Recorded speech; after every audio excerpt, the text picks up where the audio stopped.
할렐루야, 좋은 아침입니다. 오늘은 예레미야 애가 3장 19절로부터 23절까지의 말씀을 통해서 하나님께 소망을 찾는 바른 신앙인이라는 제목으로 함께 말씀 나누기를 원합니다.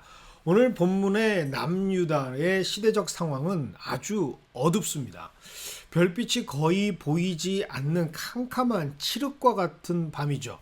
급부상한 중동의 최강자 바벨론의 침략을 받아서 나라가 완전히 망해버렸기 때문입니다. 이미 유다의 왕 시드기야는 두 눈이 뽑힌 채 포박이 되어서 바벨론으로 끌려갔습니다. 셀 수도 없이 많은 사람들이 이미 죽었고 사랑하는 사람들이 포로가 되어서 이방 땅으로 끌려갑니다. 수천 년 삶의 터전이 되었던 하나님께서 주신 약속의 땅은 초토화돼 버렸습니다. 하나님께서 임재하시던 성전 역시 돌 하나도 돌 위에 남김없이 완전히 무너져 버렸습니다. 지금 선지자 예레미야는 그것을 직접 눈으로 바라보면서 슬픔의 노래로 말씀을 기록하고 있는 것이죠. 이것이 바로 19절과 20절의 말씀입니다. 내 고초와 재난 곧 쑥과 담즙을 기억하소서. 내 마음이 그것을 기억하고 내가 낙심이 됩니다. 라고 말이죠. 그런데 중요한 사실은 이 와중에 기록되고 있습니다. 부정할 수 없는 현실로 지금 예레미야가 처해져 있는 실상은 슬픔과 고통의 상황인 것이 분명하지만 그럼에도 불구하고 지금 예레미야는 그 자리에 머물고만 있지 않습니다. 분명히 현실은 절망과 좌절의 상황이었지만 그 상황을 이겨낼 수 있는 어떤 힘의 여지가 될 법한 한 줄기 소망을 20절의 마지막에서 담아내 고백하고 있습니다. 20절의 하반절입니다. 내가 낙심이 되지만 마치 완전히 끝나지 않은 경기처럼 신에겐 아직 12척의 배가 남아있다고 희망의 불씨에 불을 붙였던 이순신 장군처럼 지금 예레미야는 그럼에도 불구하고 잿더미에서 소망을 노래하고 있습니다. 이것이 바로 성경이 말씀하시는 믿음을 가진 자들의 올바른 자세죠. 바른 신앙인이란 현실을 무조건 부정하는 사람을 말하는 것이 아닙니다. 바른 신앙인이란 현실을 도피해서 거부하고 어딘가에 은둔해 있는 사람을 의미하는 것이 아닙니다. 신앙인들 역시 참혹한 현실, 감당할 수 없을 것만 같은 아픔과 슬픔의 자리에 있을 수 있고 누구나 그 자리를 경험할 때 믿음이 있다 할지라도 얼마든지 눈물을 흘리고 괴로워하고 아파할 수 있죠. 그러나 바른 신앙인이란 거기 그 자리에 엎드려 머물고만 있는 사람들이 아닙니다. 그대로 멈춰서서 하염없이 절망하는 사람들이 아니라 그 자리를 남들과 다른 자리로 만드는 사람들이 바로 바른 신앙인들이죠. 그 자리를 그저 눌려있는 정체되어져 있는 함몰하는 상황으로 두 손을 늘어뜨리는 것이 아니라 어떠한 상황 속에서도 하나님을 찾는 사람들, 하나님의 뜻을 소망하는 사람들이 바로 바른 신앙인들의 모습, 자세입니다. 이것이 바로 결정적으로 믿는 자와 믿지 않는 자의 클래스의 차이를 만드는 힘이죠. 시편 42편 5절은 이렇게 노래하고 있습니다. 내 영혼아 내가 어찌하여 낙심하며 어찌하여 내 속에서 불안해하는가. 너는 하나님께 소망을 두라. 그가 나타나 도우심으로 말미암아 내가 여전히 찬송하리로다. 그렇습니다. 우리가 아무리 칠흑과 같은 절망의 현실을 마주하고 있다 하더라도 바른 신앙인들은 하나님을 찾습니다. 그리고 그 찾은 하나님께 소망을 겁니다. 이때 하나님께서는 반드시 도우시는 손길을 허락해 주시기 때문이죠. 이것을 믿고 행하는 삶, 그것이 바로 바른 신앙인의 올바른 자세입니다. 오늘 예레미야는 이런 구체적인 모습을 우리에게 소개하고 있는데 그것이 바로 21절입니다. 이것을 내가 내 마음에 담아 두었더니 그것이 오히려 나의 소망이 되었사오문. 여기에서 마음에 담아 두다라는 표현이 자칫 오해가 될 수 있으니 주의가 필요한 구절입니다. 한국어 버전 개역 개정판에 마음에 담아 두다라고 기록되어 있는 표현은 사실 히브리어 슈브의 사역형 히필 동사로 담아두다라고 해석하기보다는 돌이켜 생각해보다라고 해석하는 것이 더 올바른 해석입니다. 즉 오늘 말씀을 원어에 충실히 해석해보면 내가 내 마음을 다시 돌이켜 생각해보니 라는 뜻이죠.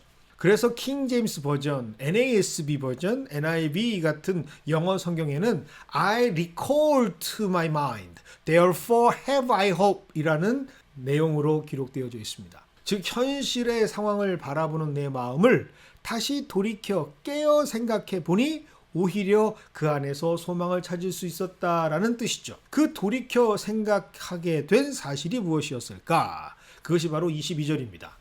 여호와의 인자와 긍휼이 무궁하심으로 우리가 진멸되지 아니함이니이다. 비록 눈앞에 펼쳐진 나라의 현실은 참담하기 그지없지만 하나님을 생각할 때 예레미야의 마음속에 희망이 싹 텄다라는 표현이죠. 바로 다함이 없는 하나님의 사랑과 변하지 않는 한결같은 사랑의 하나님을 발견할 수 있었다라는 뜻이 됩니다.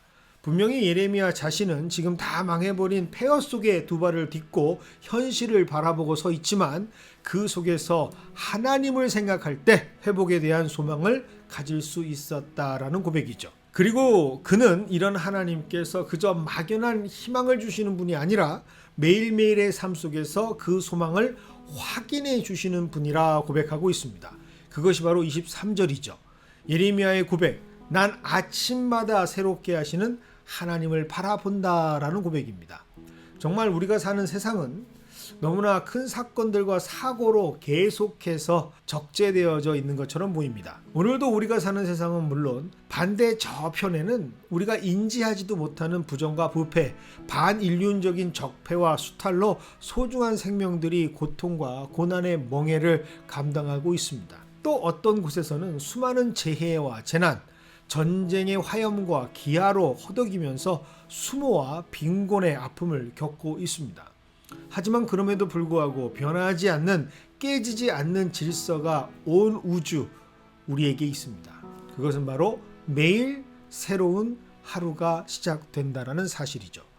분명 누군가에게는 그날이 마지막처럼 느껴졌겠지만 부정할 수 없는 현실과 팩트는 우리 모두에게 새로운 하루가 다시 시작된다라는 것입니다.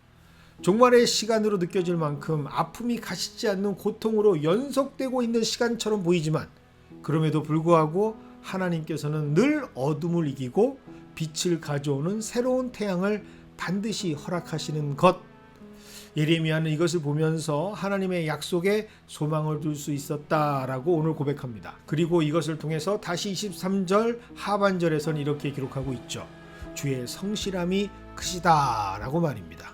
그는 절망의 자리에서 하나님을 생각할 때 그의 마음이 달라지기 시작했고 그의 달라진 마음은 우리를 향한 변하지 않는 사랑, 절대로 진멸치 않으시는 인자하심과 긍휼의 무궁함을 어떤 상황에서도 매일 새롭게 찾아오는 아침을 보면서 주의 성실함을 확인할 수 있었다라고 고백하고 있습니다. 이것이 바로 오늘 말씀을 나누는 우리 모두에게 고백되어지기를 원하시는 하나님의 소망입니다. 사랑하는 성도 여러분, 어쩌면 오늘 누군가는 예레미야와 같은 눈물의 노래로 하루를 시작했을 수 있습니다. 아니, 아주 오래전부터 그 누구에게도 말하지 못하는 아픔과 고난을 견디면서 꾹꾹 참아오다가 더 이상 견디지 못하고 쓰러져 있을 수도 있습니다. 하지만 그럼에도 불구하고 우리에게 꼭 필요한 것이 있습니다. 그것은 바로 우리의 생각을 돌이켜서 마음을 바꾸는 일이죠.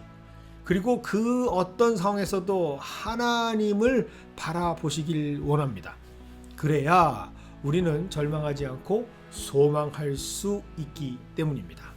그것이 바로 우리를 향하신 하나님의 약속이며 언약이고 절대로 깨어지지 않는 하나님의 성약이라고 성경은 말씀하십니다. 이 약속의 말씀이 흔들리는 우리의 마음과 믿음을 지키는 큰 도움이 되시는 오늘이 되시기를 원합니다. 그래야 우리에게는 새로운 날이 시작될 수 있기 때문입니다.